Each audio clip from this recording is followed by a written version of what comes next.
কবিতাৰ শিৰোনাম ৰঙালী, ৰচনা আৰু পাঠ জাহ্নবী ডেকা। বিহু যি কঢ়িয়াই ক্ৰমবিকাশৰ খতিয়ান, পথাৰৰ বিহু, গছৰ তলত হোৱা মুকলি বিহুৰ পৰা গৃহস্থৰ চোতাল গৰকি মঞ্চ বিহু হোৱালৈকে বিহু আমাৰ স্বাভিমান।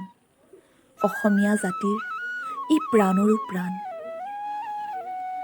বিহু বুলিলে যদিও বা আহি যায় ৰঙালীৰ লগতে কঙালী আৰু ভোগালী, তথাপিতো ৰঙালীত যেন বেছিকৈয়ে মতলীয়া আমি।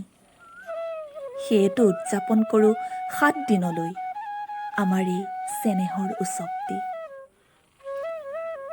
চ'তৰ সংক্ৰান্তিত হোৱা গৰু বিহুৰ দিনা পোহনীয়া গৰুক নোৱাই ধুৱাই নতুন পঘা পিন্ধাই গুজি দিওঁ সিহঁতৰ মুখত বিহুৰ পিঠাপনা। সন্ধিয়ালৈ গোহালিত জাক দি ৰাতিলৈ খাওঁ ভাত 100 এবিধ শাকেৰে ৰন্ধা।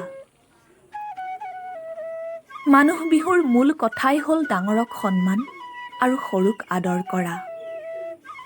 সভক্তিৰে জ্যেষ্ঠজনৰ চৰণত প্ৰণিপাত জনাই আশীষ শিৰত লৈ সকলোৱে যায় ওলাই, পিন্ধি লৈ নতুন কাপোৰ, খাওঁ বুলি চুবুৰীয়াৰ জা জলপান বিহুৰ। গোসাই বিহু, তাঁতৰ বিহু, নাঙলৰ বিহু, চেনেহী বিহু, প্ৰতিটো দিনতেই যেন ৰঙৰ সমাহাৰ।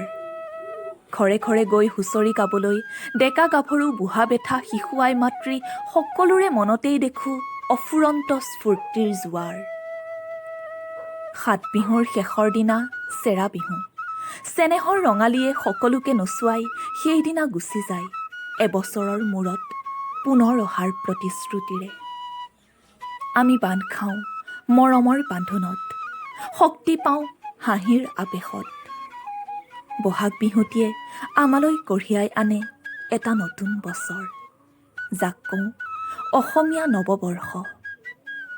যোৱাৰ পৰত বিহুটিয়ে আমাক দি থৈ যায় আৱেগৰ এজাক প্ৰবল বাৰিষা।